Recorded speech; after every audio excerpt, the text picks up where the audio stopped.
Hello, bienvenue à vous sur cette vidéo. Ici, aujourd'hui, on se retrouve pour voir ensemble les 10 éléments indispensables à mettre en place pour être sûr d'arrêter de fumer. Donc, merci d'être ici, merci d'être présent. Tu te retrouves ici sur la première vidéo privée qui est totalement offerte suite à ton inscription. Ensemble, on va voir comment arrêter de fumer de manière certaine, de manière rapide et de manière avec des techniques qui sont efficaces et qui sont prouvées.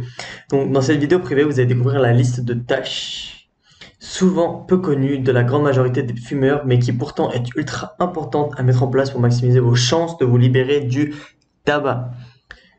Parce que oui, aujourd'hui, il y a tellement de techniques ici et là, à droite à gauche, qu'on en oublie le principal en fait. Donc il y a beaucoup de gens qui ont envie d'arrêter de fumer, et malheureusement ils savent pas ce qu'il faut mettre en place. Et pourtant il y a des bases très simples qu'on va voir aujourd'hui même dans cette vidéo. C'est parti. Donc avant de démarrer, quelques petites choses. Numéro 1, rejoins-nous sur le groupe Facebook d'entraide si c'est pas déjà fait. Tu vas sur Facebook et tu tapes une vie sans tabac. Donc sur ce groupe Facebook, tu vas pouvoir avoir des posts, tu vas pouvoir avoir des vidéos, tout un tas de trucs avec des conseils gratuits, des coachings gratuits, tu vas avoir des lives gratuits, tu vas pouvoir poser tes questions en direct avec moi. Tu vas avoir vraiment tout plein de tips, je vais t'apprendre comment bien te nourrir pour faire diminuer ton taux de nicotine dans ton corps, comment avoir les nutriments qui te manquent à cause du tabac, etc. etc. Donc c'est vraiment à rejoindre ce groupe, à taper une vie sans tabac dans le moteur de recherche intérieur à Facebook.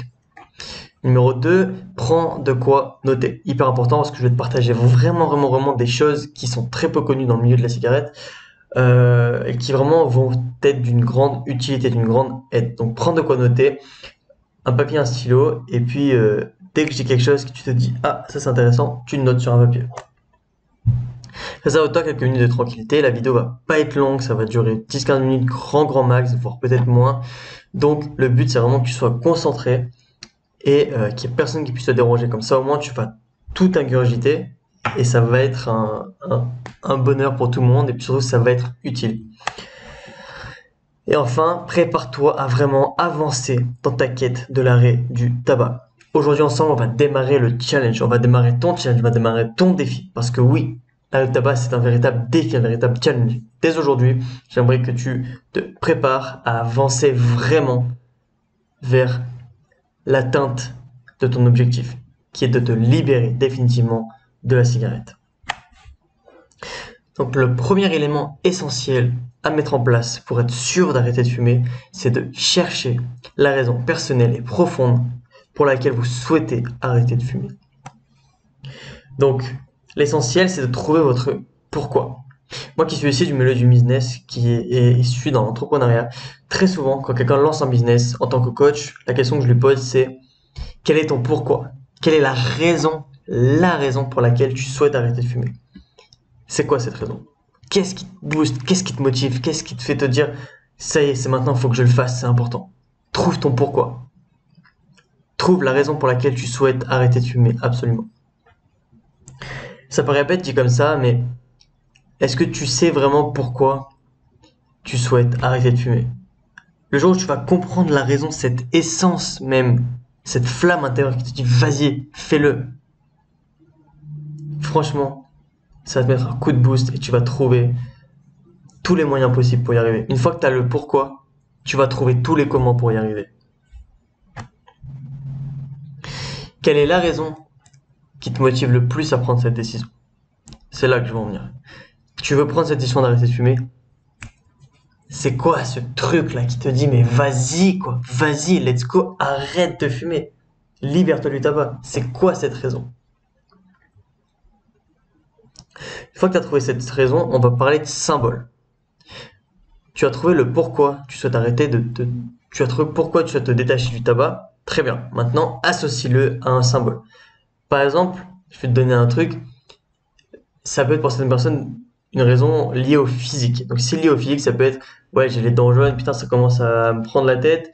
En plus, je pue de la bouche, etc.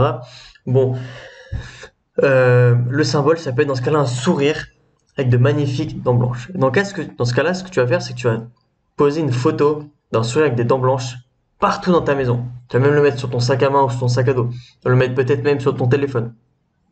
en fond d'écran ou sur la coque de ton téléphone. Tu vas le mettre sur la porte du frigo, sur la porte des toilettes, sur la porte d'entrée de ta maison. Tu vas le mettre même quand tu te lèves le matin. Le premier endroit où tu regardes les yeux, il faut que ce soit ce sourire, ces dents blanches qui te ramènent vers ton objectif. En fait, le but de ce symbole, c'est que ça te ramène vers ton objectif d'arrêter le tabac. Ça te ramène vers la raison, l'essence même pour laquelle tu souhaites arrêter le tabac. Voilà l'intérêt du symbole, voilà l'intérêt de trouver son pourquoi. C'est de se le rappeler, se rappeler un maximum avec des rappels visuels, avec des rappels émotionnels, de se dire ah ouais, c'est pour ça. Et boum, let's go. On lâche pas l'affaire, on y va à fond. La deuxième chose essentielle à mettre en place absolument pour être sûr et certain d'arrêter le tabac, c'est d'être prêt, évidemment. Ça, on n'en parle pas assez non plus. Une chose importante, c'est de ne pas se blâmer. Ne vous blâmez pas, d'accord? Ça peut être, peut-être qu'aujourd'hui, tu as 20 ans, 30 ans, 40 ans, 50 ans, peu importe ton âge, le moment où tu décides d'arrêter le tabac, c'est le bon moment, quoi qu'il en soit. C'est pas trop tard. C'est ni trop tôt ni trop tard. C'est le bon moment. Tu fais bien de t'arrêter maintenant. Et ce n'est pas grave si tu ne l'as pas fait avant et si le temps est passé. C'est pas grave si ça fait déjà 20 ans que tu dis d'arrêter de fumer. Maintenant, tu es prête. Si tu regardes cette vidéo, c'est que tu as envie d'arrêter le tabac. Ok? Donc il n'y a pas de se dire ah oui mais j'aurais dû arrêter plus tôt, putain mais c'est pas bien, mais franchement qu'est-ce que je suis idiot de pas l'avoir fait plus tôt. Non. Maintenant on avance. Let's go. On regarde le futur. Le passé, on s'en fiche les cacahuètes. Voilà. C'est ok. Comme tout dans la vie, cela vient à point nommé. Nos grands-mères adoraient nous dire tout vient à point à qui c'est attendre. Et je suis sûr que cette phrase vous dit quelque chose. Et je suis sûr que des fois on nous a dit ça en mode on est impatient que quelque chose arrive et puis mamie ou peu importe qui nous dit tout vient à point à qui c'est attendre. Sur le coup c'est embêtant hein, ce genre de phrase, ça nous fait chier. Mais en vrai là, je te jure que c'est vrai. Tout vient à point à qui c'est attendre. Donc si c'est maintenant le moment où tu te lances dans l'arrêt du tabac, c'est que c'est maintenant le moment où il faut que tu te lances. Donc vas-y, let's go. Et bien entendu, si aujourd'hui tu regardes cette vidéo, c'est que tu es prêt pour arrêter de fumer. Et moi, j'ai donné toutes les clés qu'il te faut. Je vais tout donner de A à Z. Je vais t'apprendre même comment te libérer du tabac en 22 jours, top chrono. Donc si tu es dans cette vidéo, si tu es dans ce programme, tu vas voir que je vais t'accompagner de A à Z et que si maintenant tu es prêt, je vais pas te lâcher et ensemble, on va y arriver. Troisième élément clé de l'arrêt du tabac, c'est de se fixer une date de fin officielle. Ok? Et s'il vous plaît, par pitié, ne me dites pas un jour, j'arrêterai de fumer. Ne me dites pas un jour. Un jour, ce n'est pas dans le calendrier. Si tu prends un calendrier, maintenant, tu prends un agenda, je te défie de me trouver où dans le calendrier c'est marqué un jour. Non, il y a le 1er janvier, le 2e janvier, le 5 janvier, le samedi 27 septembre, tout ce que tu veux. Mais il n'y a pas marqué un jour. Ça n'existe pas. Donc ça, tu l'oublies, ok? Un jour n'arrive jamais. C'est pour ça qu'il est important de définir une date et de la noter dans le calendrier. Une fois que tu as défini ta date, tu la notes dans ton calendrier et puis le tour est joué quoi. Peu importe si tu décides que ce soit un arrêt immédiat ou un arrêt progressif. Pourquoi je te dis ça? Parce que je te dis la date à laquelle tu vas noter, ça peut être la date à laquelle tu vas commencer à arrêter de fumer ou la date à laquelle tu vas définitivement arrêter de fumer. Peu importe. Mais tu mets une date qui va jouer un rôle décisif dans ton arrêt du tabac. Ok? C'est vraiment, ça c'est la troisième chose que tu dois faire. Et si tu mets une date, le but c'est que tu t'y tiennes. Parce que si tu mets une date et que tu t'y tiens pas, tu peux être sûr que la deuxième date, la troisième date que tu mettras, tu t'y tiendras pas non plus. Donc c'est hyper important. Tu mets une date et tu t'y tiens à 100%. Quatrième élément clé, essentiel pour être sûr d'arrêter le tabac, comprends ton propre fonctionnement. Ok? Je vais t'expliquer, hein, mais tu vas voir que c'est pas le plus simple. Je vais te poser quelques questions et ça va te faire bosser un petit peu. Fumer de façon régulière est pour la plupart du temps une habitude. Ok? C'est même pas un besoin, c'est même pas une envie, c'est une habitude. Donc lié à cette habitude, dis-moi qu'est-ce qui se rattache à cette habitude. Typiquement, ça veut dire quel moment tu peux te rappeler où tu fumes. Un moment où à chaque fois que cette chose se passe, tu fumes. Peut-être que tu es en train d'attendre un rendez-vous, peut-être que tu sors du bus, tu sors du métro, tu sors du travail, tu t'apprêtes à aller à un rendez-vous, tu viens de finir de faire l'amour, peu importe, mais il y a quelque chose qui déclenche cette envie de fumer. Je t'invite à trouver ces raisons-là. Numéro 2, qu'est-ce que tu ressens? Comment est-ce que tu ressens l'envie de fumer? Où ça se place dans ton corps? Est-ce que tu commences à avoir mal à la tête? Est-ce que tu commences à avoir les mains moites? Est-ce que tu commences à avoir quelque chose au niveau du ventre? Tu ressens un petit stress, une angoisse? Ou est-ce que tu ressens rien du tout? Comment ça se passe? Comment se manifeste cette envie de cigarette?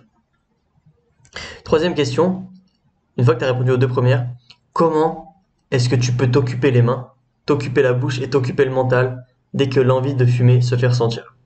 Parce que typiquement, si tu as quelque chose dans la bouche, genre peu importe quoi, si tu as quelque chose dans les mains, si tu es en train d'écrire, bah, c'est compliqué d'écrire en même temps fumer une cigarette. Tu vois ce que je veux dire?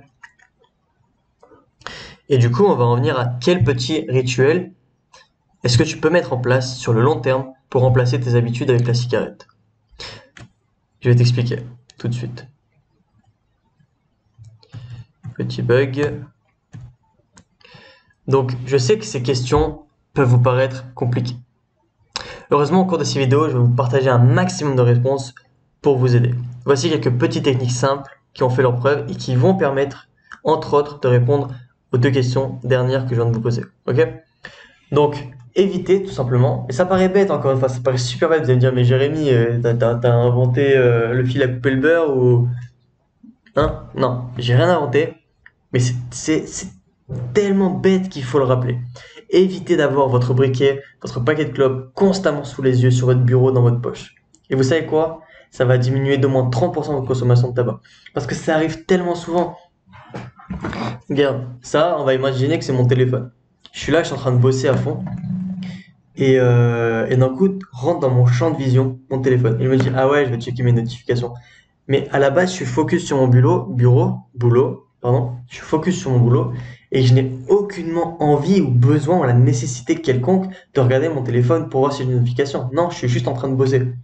Mais juste par le fait que va rentrer dans mon champ de vision le téléphone, je vais avoir par habitude, bah, comme un réflexe, en fait, une pulsion d'aller vérifier mes notifications, d'aller vérifier mes messages. Et c'est la même chose qui se passe avec les cigarettes, avec le paquet de clopes. Tu mets ta main dans ta poche pour prendre tes clés, par exemple, pour vérifier un truc. Ah, bah, tu tombes sur ton briquet, du coup, tu te dis, bah, allez, je vais m'en fumer une. Mais même pas, tu te le dis, en fait. C'est quelque chose qui se fait instinctivement.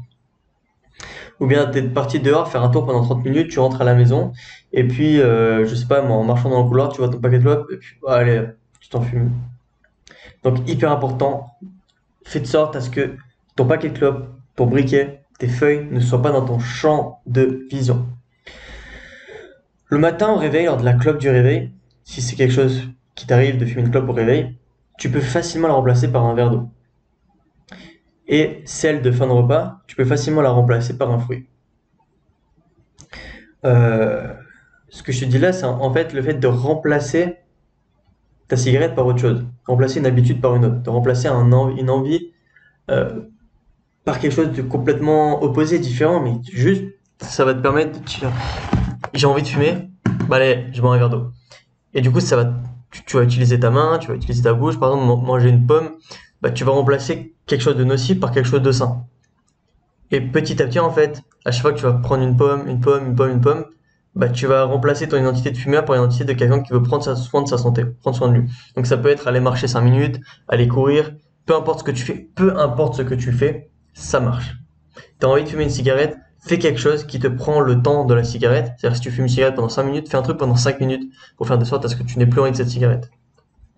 Et justement, on en vient, quoi qu'il en soit, d'après plusieurs études, l'envie d'une cigarette a 90% de chances de passer, de disparaître après 5 minutes. Dans ce cas-là, vous savez ce qu'il vous reste à faire. Ce qu'il vous reste à faire, c'est de faire tout n'importe quoi. C'est-à-dire, ce qu'il vous reste à faire, en fait, c'est de juste pas fumer pendant 5 minutes. T'as envie de fumer? Et ben fais de sorte à ce que pendant 5 minutes tu fumes pas et tu vas voir, je te mets au défi de le faire dès aujourd'hui. Imagine tu as envie de fumer peut-être après notre conférence, après notre vidéo, bah juste repousse ton envie de 5 minutes et de 5 minutes et de 5 minutes et tu vas voir ce qui se passe. Tu vas voir si tu la fumes finalement cette cigarette. Osez en parler. C'est le 5e point. Informez vos proches et faites appel à leur vigilance, à leur bienveillance.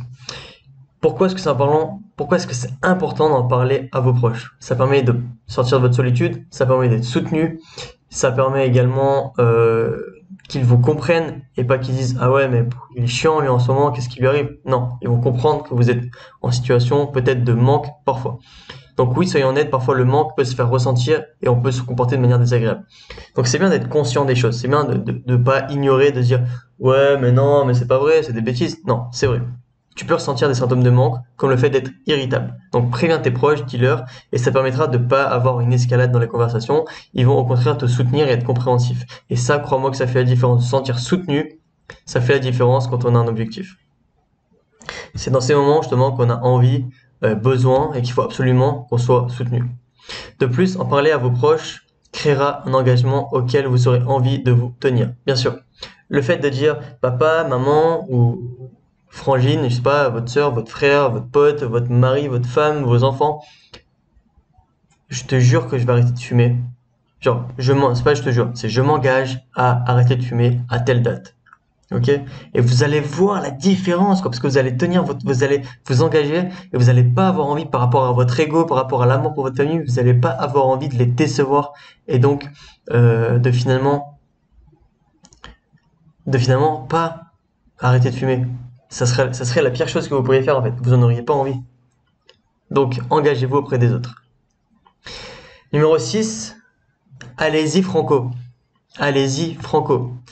Il est préférable de réduire drastiquement et rapidement que de prendre des mois pour arrêter. Donc quand j'ai allez-y franco, c'est si vous pouvez, vous arrêtez immédiatement. Si c'est compliqué, vous y allez petit à petit, mais que ça prenne quelques jours ou quelques semaines max. 3 semaines, 4 semaines, c'est très bien. C'est prouvé, cela vous demandera moins d'efforts et moins d'énergie. Ça paraît logique. C'est logique que si vous dites bon allez, je me laisse 3 mois pour arrêter de fumer, genre aujourd'hui j'en fume 20, la semaine prochaine j'en fume 18, la semaine d'après j'en fume 15, ça prend beaucoup de temps, beaucoup d'énergie, c'est beaucoup trop challengeant finalement. Et c'est tellement long que limite on s'accoutume à une nouvelle forme de cigarette, c'est-à-dire qu'au lieu de s'accoutumer à 20 cigarettes par jour, on va s'accoutumer à 15 cigarettes par jour et on va s'y conformer et il y a très forte chance que ça marche pas. Donc la bonne nouvelle, c'est que je vais vous apprendre étape par étape comment arrêter de fumer en seulement 22 petits jours. J'ai mis en place une méthode qui se déroule en 22 jours, donc c'est environ 3 semaines, et qui vous permet de vous défaire de l'addiction au tabac. Et selon plusieurs études, justement, il est prouvé qu'une habitude se construit en 21 jours, donc en 3 semaines. Et à même titre qu'une habitude se construit en 3 semaines, elle se déconstruit en 3 semaines également. Donc en 3 semaines, en 22 jours, on va avancer vers l'arrêt du tabac et donc se libérer complètement du tabagisme. 7e élément, hyper important, pour réussir son sevrage tabagique, créez-vous un environnement sans tabac. Cette étape est probablement la plus importante, ne la négligez surtout pas. À mon sens, en tant que coach, en tant que thérapeute, c'est l'étape la plus importante. Avant le jour J, éliminez de votre logement tout ce qui fait référence au tabac. Cela inclut les cendriers, les briquets, les feuilles. Éliminez tout. D'accord? Si vous avez décidé d'arrêter de fumer, il n'y a plus de clopes autour de vous, il n'y a plus de briquets autour de vous, il n'y a plus de feuilles autour de vous. Si vous fumez de la weed, il n'y a plus de weed dans votre maison. Tout cela n'existe plus. Tout ce qui peut vous faire penser à la cigarette, tout ce qui peut vous donner une envie de fumer, c'est terminé. C'est plus dans votre maison, c'est plus dans votre voiture, ce n'est plus dans votre sac, ce n'est plus dans votre...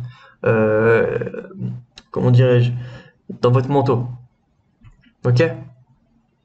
Qui dit environnement, dit aussi entourage, bien entendu. Évitez de fréquenter des fumeurs, du moins lors des pauses clopes.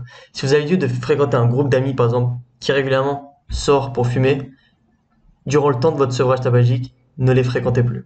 C'est cru à dire, mais ne les fréquentez plus. Si vous avez l'habitude d'aller en soirée, et vous savez qu'en soirée vous fumez, n'allez plus en soirée pendant 3 semaines. Et même ensuite, pour continuer à tenir. Si vous savez que lorsque vous allez au cinéma, vous allez avec certaines formes de potes et puis sur la route pour aller au cinéma, vous fumez, évitez d'aller au cinéma. Je suis désolé de vous dire ça.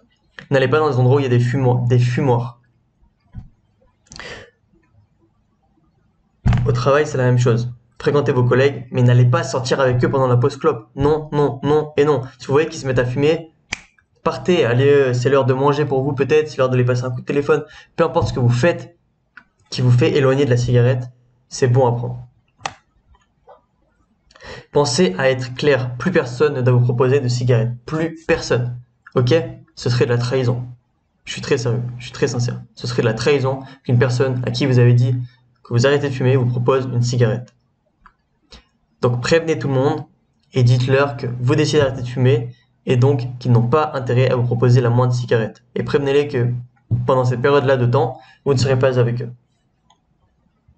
La vérité du tabac est un véritable challenge. Relevez ce défi à plusieurs, trouvez un partenaire et motivez-vous ensemble. Vous allez voir que ça fait la différence. Si l'un chute, l'autre se relève. L'autre le relève. À deux, c'est plus simple. Je pense que vous l'avez vu depuis toujours. Enfin, c'est plus simple à deux. Hein. L'amour, c'est plus simple à deux. Forcément, ça se fait à deux. Jouer au foot, si on est moins de deux, ça marche pas. Peu importe ce qu'on fait, il faut être au moins deux. Discuter, il faut être deux. Donc là, c'est pareil. Si vous avez la chance, l'opportunité de rencontrer une personne ou de convaincre un ami ou peu importe qui de se lancer dans la rue du tabac avec vous, c'est tout bénef. Parce que dès que l'un va être down, il va être faible, il va dire ah c'est bon, j'aurais plus une cigarette, j'en peux plus. Aujourd'hui m'est arrivé ça au travail, ma meuf m'a quitté, ceci, cela, ça y est, je m'en grille une. Non, non, non. Vous allez appeler votre binôme et vous dire non, tu craques pas. Viens, on se rejoint, on va se boire une bière ou peu importe ce qu'on fait, mais on ne fume pas de cigarette aujourd'hui, ok? Numéro 8, observez les non-fumeurs. Celui-là, c'est mon préféré. Observez les non-fumeurs. Comment réagissent les non-fumeurs aux situations stressantes? Vous êtes dans votre identité de non-fumeur, et pourtant il y a plein d'autres gens. Pour vous, c'est logique du coup de fumer à tel moment, genre fumer après avoir fait l'amour, fumer quand je vais boire un verre, fumer quand je sors du restaurant, fumer peu importe quand. Mais pour nous, non-fumeurs, pour toutes les personnes qui ne fument pas, ça n'a rien de logique de fumer une cigarette, même en situation stressante.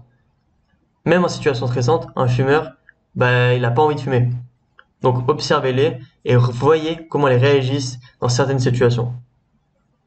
Que font-ils durant les pauses ou lors des temps d'attente? Ils ont un rendez-vous, la personne est en retard, qu'est-ce qu'ils font à ce moment-là? Regardez-les, qu'est-ce qu'ils font? Après le repas, que font-ils? Le moment où vous allez vous griller une clope, soi-disant pour digérer ou pour je ne sais quelle autre bêtise, qu'est-ce que eux ils font en fin de repas? Est-ce qu'ils sont plutôt en train de partir marcher parce que ça fait une marche digestive? Est-ce qu'ils vont plutôt discuter? Est-ce qu'ils vont plutôt boire de l'eau? Est-ce qu'ils vont plutôt... Je sais pas, voyez ce qu'ils font. Au réveil, en sortant du travail, en allant au rendez-vous.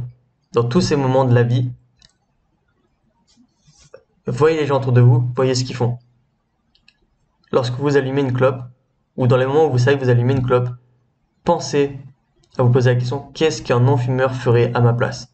Qu'est-ce qu'à ce moment-là, il ferait? Observez leur comportement et imitez-les. Et je vais vous expliquer.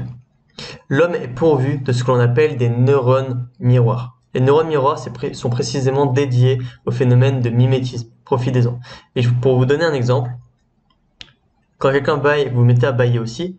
La raison est simple, parce que vous avez des neurones miroirs qui fait que on copie ce que font les gens. C'est instinctif. D'accord? On a envie de ressembler aux gens pour faire partie d'un cercle social. Donc, grâce aux neurones miroirs, vous allez avoir la tâche facile et donc pouvoir facilement imiter les comportements des non-fumeurs. Évitez de fréquenter les non-fumeurs, évitez de fréquenter des fumeurs, fréquentez plutôt des non-fumeurs et voyez avec eux, même posez-leur des questions. Qu'est-ce que tu fais? Comment ça marche? Surtout posez des questions peut-être à des anciens fumeurs et vous allez voir leurs réponses. Numéro 9, on arrive bientôt à la fin. Il vous est arrivé de rechuter, recommencer. Ce n'est pas grave, on s'en fiche complètement. Vous avez arrêté de fumer, vous avez rechuté, c'est pas grave, ça arrive à tellement de gens. Mais au moins, vous savez que vous en êtes capable. Vous avez fumé pendant 10 ans, vous avez arrêté pendant 2 ans, vous avez recommencé. C'est pas grave, vous savez que vous avez réussi à arrêter pendant 2 ans. Et à quel point c'est difficile d'arrêter de fumer après 10 ans de fumée. Donc là, vous avez refumé pendant 3 mois, ça sera beaucoup plus simple que d'avoir arrêté de fumer après avoir fumé pendant 10 ans. On est d'accord là-dessus. Affirmez votre décision et essayez à nouveau.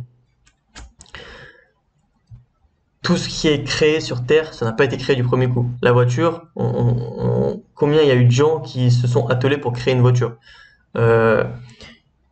Combien de fois un bébé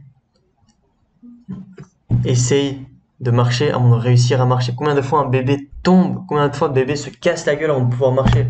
Donc c'est absolument pas grave si ça vous prend une fois, deux fois, trois fois, 5, 6, 10 essais pour réussir à arrêter de fumer. C'est pas grave. Tout en sachant que là, ensemble, on va aller vers la bonne, ok? Donc si ça vous arrive de rechuter, c'est pas grave, c'est ok, acceptez-le. Maintenant, ensemble, on va aller vraiment vers le chemin pour arrêter de fumer définitivement. Chaque nouvelle tentative vous apprend quelque chose et augmente vos chances de réussite, afin d'en finir définitivement avec le tabac. Et oui, c'est logique. Je me sens que c'était Nelson Mandela ou je sais plus qui disait dans la vie, soit je gagne, soit j'apprends. Donc gagner, ce serait arrêter de fumer. Et ne pas gagner, ce serait potentiellement ne pas réussir à arrêter de fumer et continuer de fumer ou bien arrêter et puis refumer. Mais dans ce cas-là, vous savez quelle a été votre erreur, vous savez vous rendre compte quand est-ce que vous avez réussi à arrêter de fumer, quelle clope vous avez réussi à vous passer, quand est-ce que finalement vous avez rechuté, vous avez refumé. Analysez tout ça, analysez votre comportement et dites-vous bien, ah ok, c'est à ce moment-là que j'ai fumé, ça va me servir pour la prochaine fois. Donc à chaque fois, chaque tentative, vous apprenez quelque chose pour réussir finalement la prochaine fois encore mieux et puis finalement arrêter définitivement le tabac. La 10e clé qu'on va voir ensemble, la 10e et la dernière qu'on va voir dans cette vidéo avant qu'on arrive à la prochaine vidéo. Avec l'aide d'un professionnel, c'est plus facile. Donc c'est exactement pour ça que je suis là, que je vous fais cette vidéo, que je vous offre cette vidéo, que je vous offre ce contenu et que j'ai créé ce programme de 22 jours pour arrêter de fumer. C'est parce que c'est beaucoup plus simple quand on se fait aider. C'est logique, moi-même je suis coach, mais je me fais aussi aider des fois dans mon business, je me fais aider sur plein de choses. Tout ce que j'ai réussi dans ma vie, je l'ai jamais fait. Certaines choses que j'ai fait tout seul, mais même quand on dit je me suis fait tout seul ou j'ai réussi tout seul, quand même, malgré tout, on a réussi avec d'autres gens. Par exemple, un boulanger, il peut dire je me suis fait tout seul, il crée un boulanger tout seul, mais au final le boulanger tout seul, il est rien. Il faut la personne à la caisse, il faut la personne qui accueille les clients, il faut la personne qui fait le pain, il faut la personne qui ouvre la boulangerie, il faut la personne qui va faire la farine et qui va acheter la farine, tout ça. Donc il y a plein d'étapes à faire, il faut plein de gens pour finalement avoir juste une baguette de pain. Pour arrêter de fumer, pour atteindre un objectif, pour créer une entreprise, pour faire tout ce qu'on veut dans la vie, pour arrêter de fumer en l'occurrence, parfois il faut être aidé, il faut accepter d'être aidé. Et c'est pas parce que quelqu'un nous aide qu'on est nul, ok? C'est pas grave, tout va bien. Et justement, quelqu'un l'a fait avant vous, donc il peut vous aider. Quelqu'un a créé une méthode, donc il peut vous aider. Tout ça, c'est bon pour vous. Donc, ça m'a fait super plaisir de faire cette vidéo-là. J'espère que ça vous a plu. J'espère que vous avez noté un maximum de choses. Dans la prochaine vidéo, on va voir ensemble 3 secrets pour vous permettre d'arrêter de fumer sans grossir. Parce que je sais ô combien c'est une des peurs les plus présente chez les fumeurs, dire ah non mais je veux pas arrêter j'aimerais arrêter de fumer mais je veux pas grossir. Ok, tant mieux, très bien, on va voir ensemble comment arrêter de fumer et ne pas grossir. Ok, en gardant votre super forme. Je vous laisse là-dessus, ça m'a fait super plaisir. Pensez à prendre votre prochaine vidéo et puis on se retrouve et puis j'espère que tout va aller bien pour vous et bien sûr c'est un bonheur de retrouver sa liberté, de souffler enfin, de respirer, de se sentir bien, d'être heureux, de ne pas être addict à une foutue bêtise qui vous ruine la santé et votre argent. Maintenant, vous êtes libre, vous pouvez respirer, vivre. Allez, à plus tard.